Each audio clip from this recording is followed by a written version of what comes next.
Morning. Welcome to Feng University in beautiful Taichung, Taiwan. More specifically, welcome to the Foreign Language Center. And more specifically still, welcome to our Easy Cafe. My name is Michael McAllister. I am currently the president of Chia, the Taiwan English Extensive Reading Association. As some of you, especially local teachers, may know, we have hosted many live ER events here at Feng over the last 7 or 8 years. We've had 4 one-day seminars here on campus, and we also had one up at University in Taipei. The point of all these was to provide education and to support to teachers who are either currently teaching, conducting extensive reading programs, or those who are interested in beginning an extensive reading program. And today is the same thing. We're trying to give information about the extensive reading approach to language learning. So we are an affiliate of the Extensive Reading Foundation, and in fact, we were honored to host the 5th World Congress on Extensive Reading right here at Feng back in 2019. All of today's panelists have already presented previously here at Feng. Dr. Willy Rendia was here in 2016, about 5 years ago, presenting with Rob Waring. Paul Goldberg has been on campus several times. He also presented at the World Congress in 2019, and Yuchi is on the faculty here at Feng University, so she's here every day. She too presented at the World Congress back in 2019. Again, we look forward to a time, hopefully not too distant in the future, where we can meet live once again. These online seminars are wonderful, but in a sense, a little limiting in the fact that we can't really hold conversations after seminars. We can't really go up and have in-depth discussions or whatever. So again, hopefully all that will be happening in the not too distant future. But until then, Zoom is our new best friend. Before we get started, just a few thank yous and a few announcements. First of all, thanks to Chia, who is the director of the Language Center here, the Foreign Language Center, and to his staff who have worked behind the scenes to make this event possible for us today. Very, very, very huge thank you to my colleague, Dr. Chen Po-shen, over here on my left, our Zoom master for the day. There's very few people who are less tech savvy than I am. Without Po's invaluable help, none of us would be here today. So again, a great big virtual thank you to Po. Thank you to our 3 presenters. And most importantly, thank you to the nearly 400 educators who registered for today's seminar. We'll see how many are joining us shortly. One last thing before we start the presentations. Let me go back and share this once again.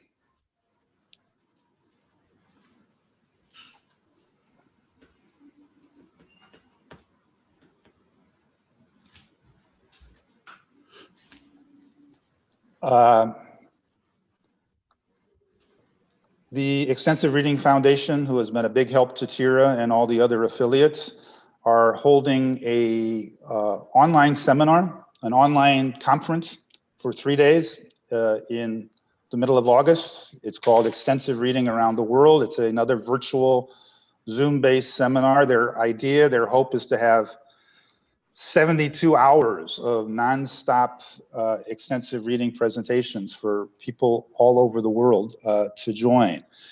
You can go to the erfoundation.org website to find out more information.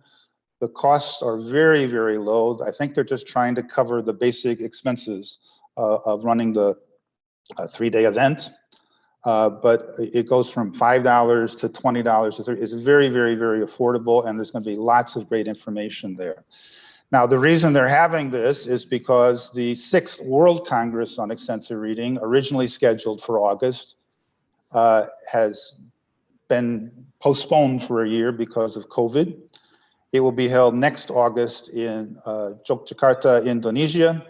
Again, more information on the Extensive Reading Foundation's website about that. I encourage all of you to join these other events as well.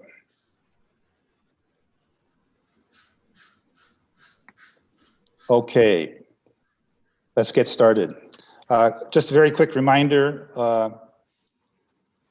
we want to try to stay on schedule as best we can. So if you have, I see some people already have, if you have questions, please put them in the Q&A box at the bottom of the page rather than asking them directly. We will have a Q&A session following our 3rd presentation.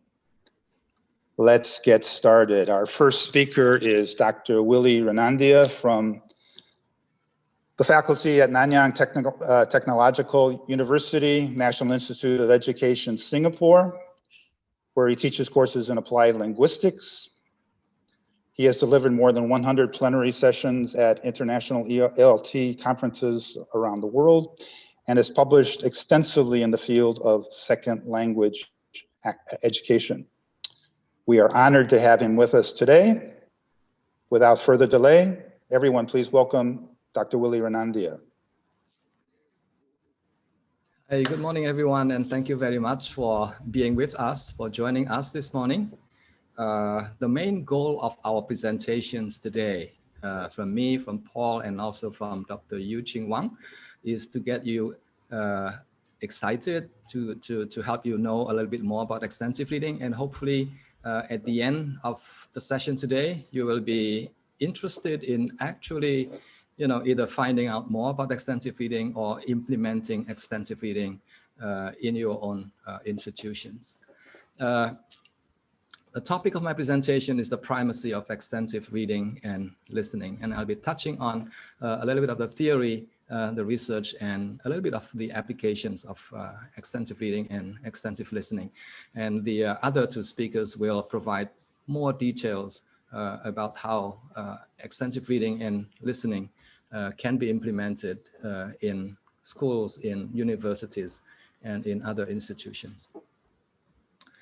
So 2 things that I want to share with you. Number 1 is a little bit about the theory and research related to extensive reading and listening.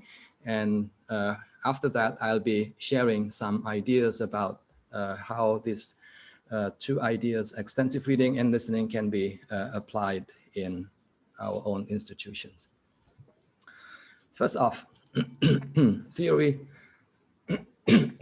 sorry, and research of extensive reading and listening. Let me begin by providing a very, very basic, basic definitions of extensive reading and extensive listening. Extensive reading and listening is about providing students with a lot of interesting, compelling, and appealing materials, either in spoken form or in written form. The language will have to be accessible. The language will have to be at or maybe slightly above or sometimes slightly below the student's current level of competence. More importantly, extensive reading and listening is about providing a massive amount of quantity. It's okay if your students read a little bit or listen a little bit, but if you want to see the important, the substantial, the meaningful benefit of extensive reading and listening, then they have to do it in a large quantity. And finally, there should be materials that are available, materials of a wider range of topics that are made available to our students in the classroom. The idea is that students have different preferences, students have different interests, and if we have a lot of materials on different topics, then chances are they'll be able to find 1 or 2 that they are really interested in. Okay, again, what is some of the theories behind extensive reading and extensive listening? I've tried to simplify this using a very simple language. Point number one is that we can acquire language from reading. And point number two, we can also acquire language from listening. What if we do both? What if we do listening and reading? Then chances are we'll be able to help our students to learn a lot more from these two modes of input. The question then is, what do we learn from reading and listening? Now, here are some of the ideas that I've seen from reported in the professional literature. There's linguistic benefits associated with extensive reading and listening. There's also cognitive benefits and also affective benefits associated with reading and listening. Point number one, in terms of the linguistic benefit, the students can be expected to acquire, to know a lot more words, and words are so important when it comes to reading and listening, when it comes to understanding the language. Students, interestingly, also acquire a lot of grammar. They also get a lot of exposure to a variety of text structures, discourse organizations, and things like that. From a cognitive perspective, their world knowledge also expands a great deal. I think we know this, that reading or comprehension is possible when students have sufficient number of words and also a lot of world knowledge as well. And if they have these two, the word knowledge and the world knowledge, chances are their thinking skills will also develop, and the ability to respond to comprehension questions will also increase a great deal. And finally, perhaps more importantly, is the affective benefits. Students who read a great deal are likely to be more motivated in learning, and they find a lot of enjoyment in learning English as a second or as a foreign language in different different places. So in other words, these benefits are what enable our students to become fluent readers and also fluent listeners. And I was reminded of this very nice quote by a well-known novelist. Her name is Lisa C. And this is what she says. It's a very simple idea that all of us know, that if you read a lot of books, then you'll be able to have a lot of words, and you'll be able to use these words in your writing, in your speaking, and so on. Read 1,000 words, 1,000 books, she says, and your words will flow like a river. Let's examine a little bit about the link between reading and other language skills. I think you will agree with me that reading is more closely related to writing. Students who read a great deal are likely to develop a higher ability in their writing, and students who listen a great deal is likely to be able to develop a higher level of speaking proficiency. And students who read and listen are likely to develop their overall English language proficiency. Let me let me share with you a quote from Krashen. This is what he says, and he's been saying this for many, many years. When enough reading is done, all the necessary grammatical features and discourse rules for writing will automatically be presented to the writer in sufficient quantity. I think he's mainly talking about the linguistic benefit here, simply because he is somebody who has theorized, on the nature of language acquisition and how students can best be supported in their language learning process. Now, if you were to replace reading with listening, there you go.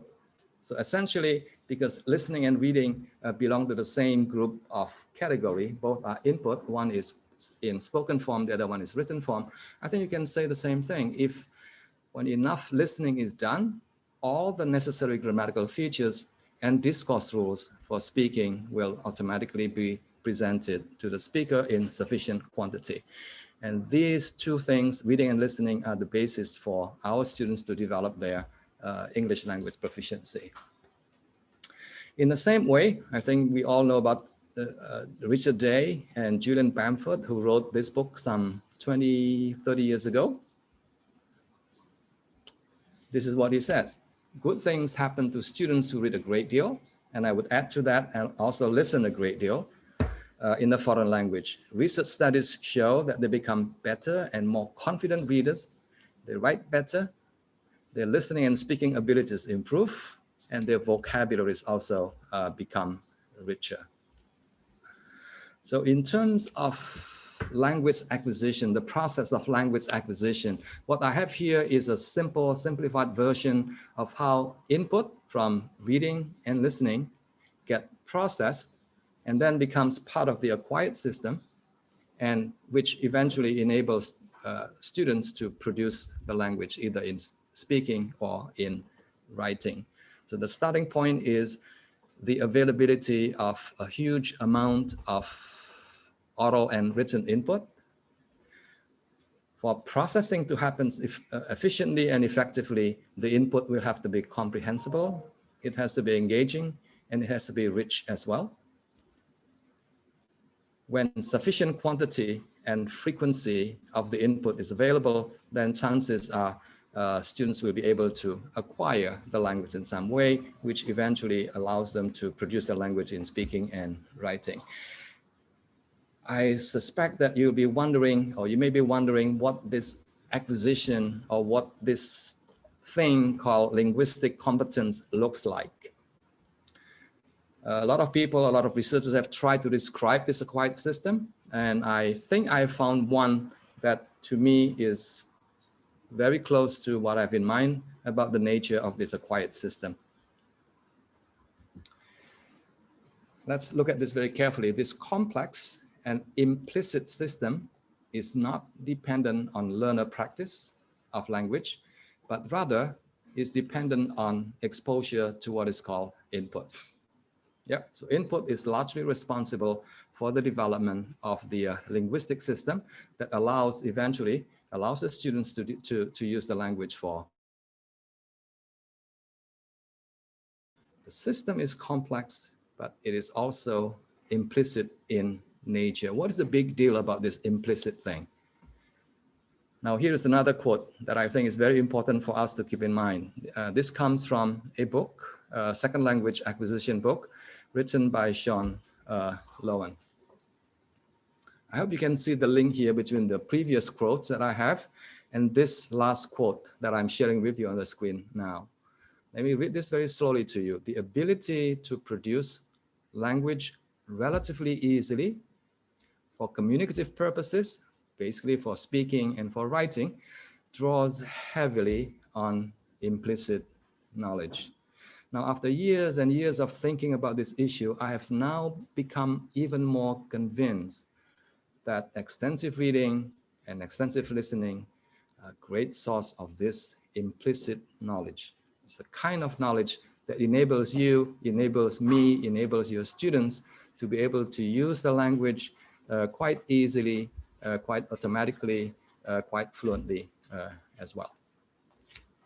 Let's look at some example of highly successful or highly proficient second language students. Now, this example comes from China, actually. Now, the study looked at or examined a number of highly successful second language students from China. Now, these are really, really proficient students of English. They're winners of national English language competition. And what happens to them is that they spend hours and hours doing practice. Now, the key word here is practice, but what kind of practice, which we will soon find out. This is the kind of practice that they do. They listen again and again and again. In other words, they're doing a lot of extensive listening. Let's see what some of these successful students are saying about their learning, language learning experience. I was slow in the beginning, and I had to listen to it many more times. Quite common, right? When you work with lower proficiency or beginning students, this is the kind of things that they'll be telling you. It's hard to listen because the speakers are speaking too fast. And from the student's perspective, this is, I am not able to process, to understand the spoken language quickly enough. But gradually, and after a period of time, she developed some feel of the language. Now, this thing called feel of the language is what researchers have referred to as implicit knowledge of the language. She continues, I feel that I just have countless patterns sort of swimming around in my head. Again, these patterns is what researchers probably refer to as implicit knowledge of the grammatical system of the language. Lines from movies often naturally pop out. What does these patterns mean? Does it refer to vocabulary? Does it refer to grammar? Does it refer to both? I think it refers to both. And in the literature, I think we know that these patterns are often called lexical chunks or lexical bundles, formulating expressions and things like that. But what's the big deal? What's the big deal about these lexical chunks or fixed expressions? Things like, well, we'll just have to make do with it. I'm sorry, let me make it up to you. So words that come together like this are known as lexical chunks. You can make fun of me all you want. The good news made my day. And there are many, many other expressions, hundreds and maybe thousands of these expressions. Now, the interesting thing that researchers have found is this, that competent users of the language, you, me, teachers, English teachers who are highly competent in the language, they have these fixed expressions in large quantities, hundreds, maybe thousands of them. Now, these are the kind of language patterns, the kind of implicit linguistic knowledge that allows you to communicate easily, to communicate with other people using the target language with ease, with accuracy, and with a high degree of proficiency. If you're looking for empirical evidence, I am sharing here with you two such empirical studies. Both are meta-analysis studies. Now, these are studies that try to summarize past research, usually experimental type of research, looking at the effect of extensive reading on a variety of language skills. On average, overall, the effect has been shown to be very positive, and the effect size is in the moderate and moderately high level of effect. Now, some of you may be wondering, if you have been teaching in the classroom and if you don't have access to the professional literature, then I think we can make use of our own experience in the classroom, and we can also look at some of our successful students in the classroom. And you will find that some of those students who are very, very good, who are very successful, have learned or have acquired the language through reading and also listening. I have here some examples of successful language learners who have developed a high level of proficiency in the language by reading a lot of books, like this girl from Korea, and also this girl from Thailand, who has done a lot of extensive listening or extensive viewing.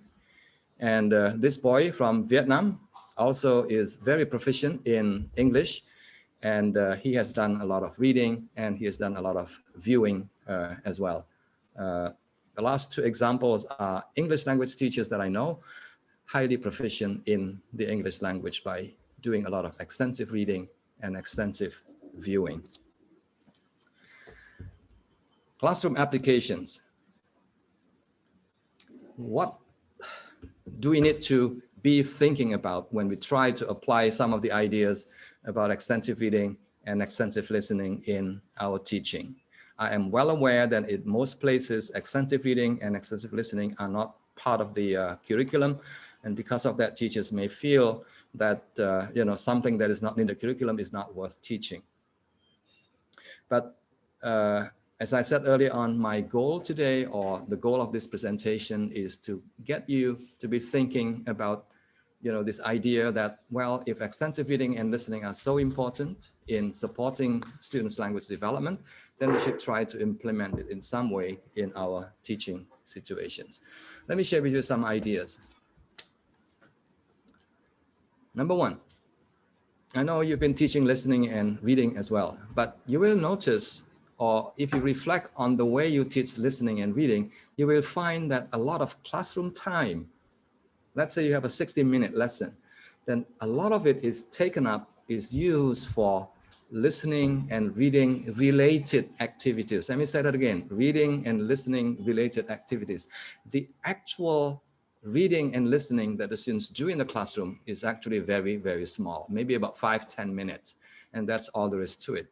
Outside the classroom, they are not doing any reading and listening. In other words, the amount of reading and listening in the classroom tends to be very small because a lot of classroom time is taken up for other activities. They're related to reading and listening, but they are not actually the kind of activities that the students do when they actually read a book or listen or view a movie or a video materials. Yeah, so that's point number one. Point number two, I think extensive reading and extensive listening is about using materials, exposing students to materials that are comprehensible, that are easy to understand, and that are enjoyable to understand. I know this is a bit difficult for many teachers to really appreciate, because teachers always feel, or many teachers feel, that if there's nothing that is difficult, nothing that is above the student's head, they won't learn anything. I don't think that is right. There's a lot of things that the students can learn from seeing the same words, the same sentences, the same phrases, the same story plot again and again and again, because research tells us that is how we acquire language. When we have been exposed to the same patterns again and again, like the girl that I shared with you early on, then they will be able to acquire a lot of language in that way. Think about tasks. When you do provide or engage students in tasks, make sure that you select tasks that are likely to lead to more listening and reading, both in and out of the classroom. Now, very often what happens is that when you teach reading or listening, the lesson ends when the students have responded to all the 5 comprehension questions that they have prepared for the students. I don't think that should be the way to do reading and listening lessons in the classroom. The lesson should not end when the bell rings, basically. I think at the end of the lesson, the students should feel excited, should feel that they need to find out more about the topic by doing independent reading and independent listening on their own, either in the classroom or maybe perhaps ideally outside the classroom. Now, this one is rather radical, but I've seen this happening in some places, in some countries, actually. Allow your students to go to the reading room. Allow the students to spend time reading and maybe doing some listening or some viewing activities in the self-access center in lieu of attending a grammar lesson. I mean, this seems like an outrageous idea, but this is something that, you know, I have tried to understand myself. I think what the students learn from a grammar lesson is what is known as explicit knowledge of the grammar. What the students need more is actually the implicit grammar of the language, the kind of grammar that enables them to express themselves fluently in the target language. I think they will learn a lot more grammar in that way, but different kind of grammar, the kind of grammar that has been referred to as implicit grammar. Next point. I've met a lot of teachers. I've been in discussion with a lot of teachers, and most, if not all of them, will tell me my students don't read because they don't have the motivation. To some extent, that's true. But on the other hand, I think motivation comes from different sources, and one of the greatest source of motivation is the teacher. When the students are able to see that the teachers are avid readers, when the teachers are passionate readers, when the teachers model good reading behavior, I think chances are very high that the students will get excited, the students will be motivated to start reading on their own. Don't tell your students that reading is good, but show the students that reading is pleasurable, that reading is good. Show the book that you're reading in your class.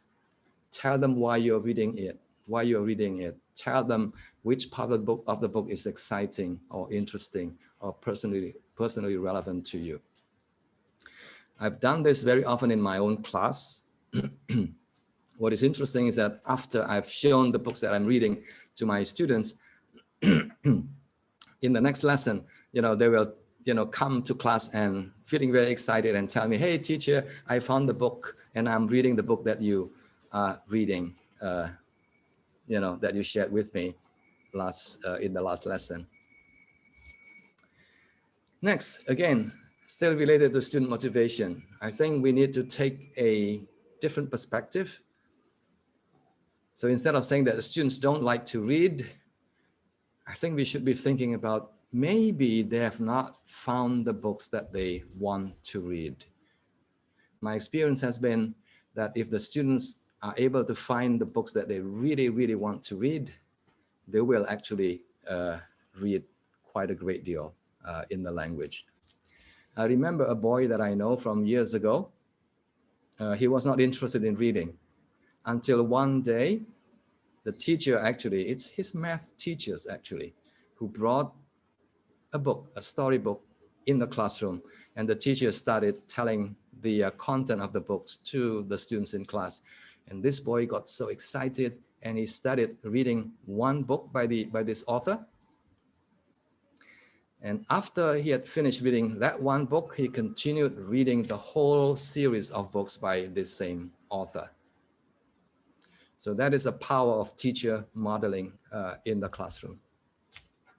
Another thing that you need to do is to not make the assumptions that your students don't like to read. What you need to do is to find out what kind of books that the students want to read.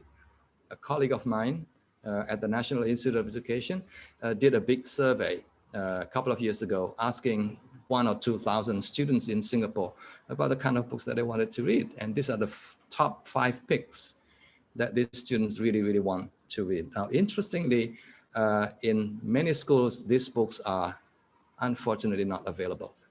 Now, that's what I'm trying to say, that sometimes it's a matter of providing books that the students really, really want to read in our library, in our book collections. Yes, I know that extensive reading and listening are good, but teachers that I've been speaking with over the years very often express concerns about extensive reading and extensive listening. And these are some of the concerns.